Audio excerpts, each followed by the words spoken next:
Hello, everybody, and a warm welcome back to Talk Norwich City. Norwich City are the champions.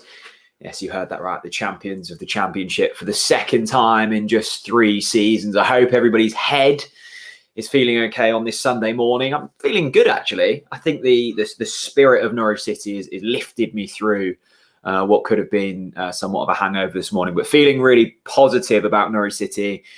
This was the thing I wanted to get done.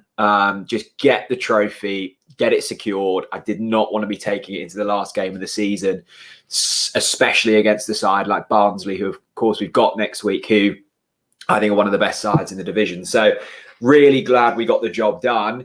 It wasn't completely plain sailing. I mean, for the first 30 minutes of that game, we looked really poor. One of the poorest, 30-minute showings I've seen for quite some time. The Reading goal was really poor defending. It has to be said. It's a floated ball in. No one really takes the authority to make that their man. It's a free header.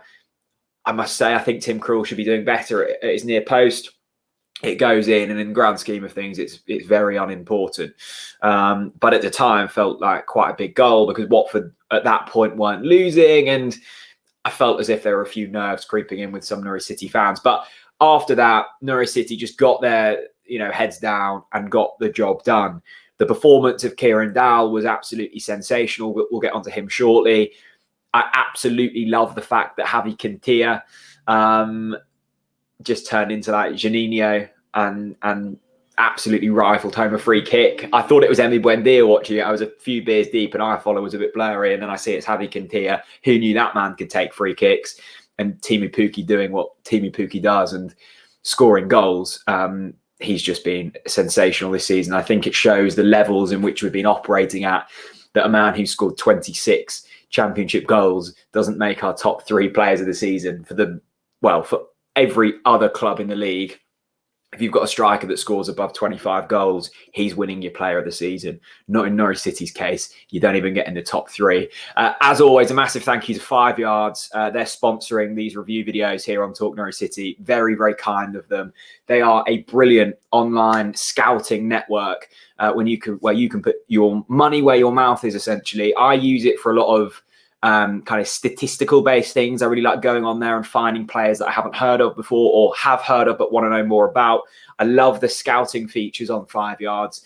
Fans of the players and the fans that watch these players week in, week out, really in-depth scouting reports. So if you want to know about Oliver Skipp and you're a Tottenham fan, head on to 5 Yards and check it out. It's well worth it's well worth heading over there, and a big thank you to them. The link to 5 Yards is in the description. I also wanted to put on screen a few kind of stats that 5 Yards have pulled together for me to show just how dominant this Norwich City side have been this season. Now, we've got an array of stats here, all of them Norwich City are frankly outrageous on. Let's have a look at this one first. Most chances created, Emi Buendia well at the top there. So this is the most chances created in England's top 4 division. So the Premier League down to League 2. And as you can see, 118 chances created for Emi Buendia. In second place, Bruno Fernandes of Manchester United on just 89. So that shows the levels in which Emi Buendia has been operating at this season. Here are the EFL Championship top scoring duos. As you can see at the top, Emi Buendia and Teemu Pukki. They've been absolutely sensational. Now, this is the top assister to the scorer by each season. And as you can see there, this goes way, way back. All the way sort of back to 2014-15, Emi Buendia and Teemu Pukki. Now, these were made a couple of weeks ago, so there's still time for these to go up. Buendia and Pukki have been marvellous all season. Ball progression. This talks about sort of meters travelled forwards with the ball per minute in the Championship. Ben Gibson, way at the top of that. He's been a miraculous signing for Norwich City. And then we kind of get into these stats. Let me quickly take this logo off so you can see, because Tim Krul is right up there at the top right. Now, this is successful save rates and goals prevented. So you want to be high up and a long way to the right. That shows you've got a really good successful save rate, and also you've prevented a lot of goals. Tim Krul has essentially stopped 8 goals from happening. We talk about expected goals in terms of attackers. This is sort of the opposite for goalkeepers. So Tim Krul, absolutely phenomenal, by far the best goalkeeper in the division this season. And then I've also got this one in terms of progressive teams, and this is how teams move the ball. So as you can see, bottom left, you've got Wickham, low progression by passes and runs. Norwich, very much top right, high progressive passes and also runs. No one even near us. And once again, off the chart, much like Tim Krul. A real kind of speed through them stats there. But each and every one shows the dominance, the levels that Norwich City have been at, and that shows with our position in the league table. This hasn't been a fluke. This hasn't been luck. I see a lot of people, mainly neutrals, kind of saying all about parachute payments. Yes, of course, parachute payments help, but Norwich City have worked to get into them positions. It's not as if we've chucked millions and millions and millions of pounds at this and just hoped it's worked. We're a self-sustained football club whose recent success has been based on the sales of James Maddison and Jamal Lewis and Ben Godfrey and the Murphys and players like this. Hundreds of millions of pounds worth of talent produced from either our academy or really smart recruitment. So I'm just not buying into them arguments, the arguments that try and almost discourage the work that Norwich City have done, because it's been absolutely brilliant. 96 points on the table then for Norwich City. Sadly, we're going to fall short of the 100-point mark. I would have absolutely loved to got to the 3 figures, but we're going to fall just short. But I think it's really important for Norwich City fans to almost find some perspective in all of this, because it's very easy to forget Project Restart and the pain we suffered through that, because time has almost been sculpted into this large blob since the pandemic has been. But I remember vividly watching Norwich in the Premier League getting well beaten by Watford and Burnley, and teams that we probably should have been beaten by, but we just looked an absolute shadow of our former selves. And I thought, I did think we were going to get promoted this season. And if you would have watched my season preview, I think I was quite punchy in that. I think I titled it something like "Why Norwich City Will Win the Championship this Season." But to do it in the style we have has been incredibly surprising. And my thoughts had changed drastically from the start of the season to the 5th game of the season. I thought, we've got to start fast. We've got to start strong. And the first 5 games of the season, I didn't see that. I've spoke so many times about watching us against Derby when we got beaten at Carrow Road, which feels a lifetime ago, but it wasn't that long ago.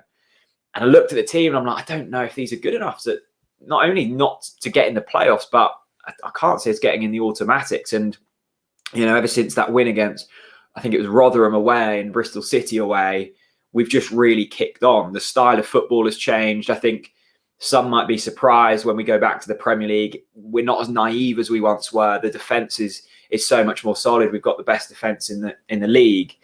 And I think there's just an element of control about Norwich City that there wasn't before, which is really pleasing, and it's a far more sustainable way of playing football. Like the season of 2018-19, when we were scoring so many goals, and there were 4 threes and 3 threes, and it was just carnage for the whole season.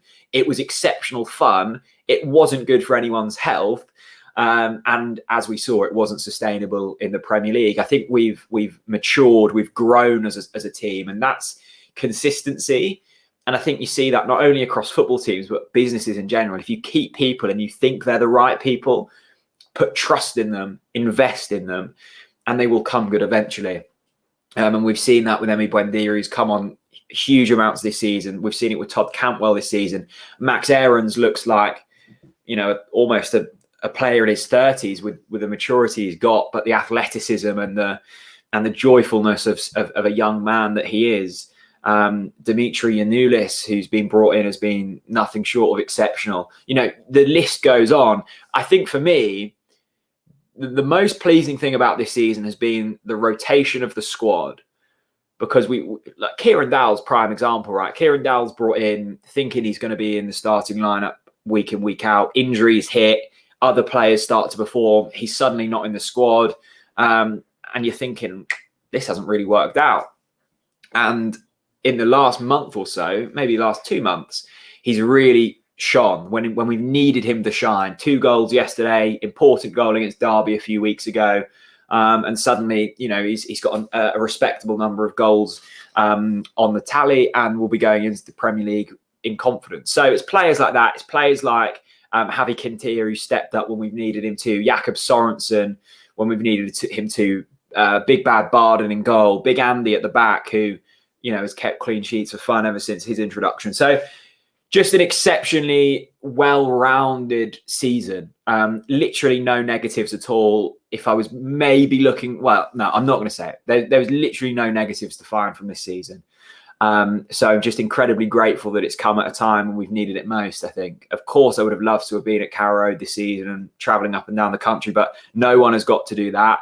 And I would much prefer to watch a title-winning team in my lockdown than a team scrapping for mid-table in League One. So that's that. Norwich City have won the title. As always, a massive thank you to 5 Yards, who've been exceptionally kind to us throughout this season. And I'd love for you to head over there for more in-depth stats for player. My dog wants to sign up. And head over there and you won't regret it. I promise you that. We can't wait to be back again next week for another watch along. And we'll see you then. I've been Jack. Thank you for watching. I'll see you again very soon.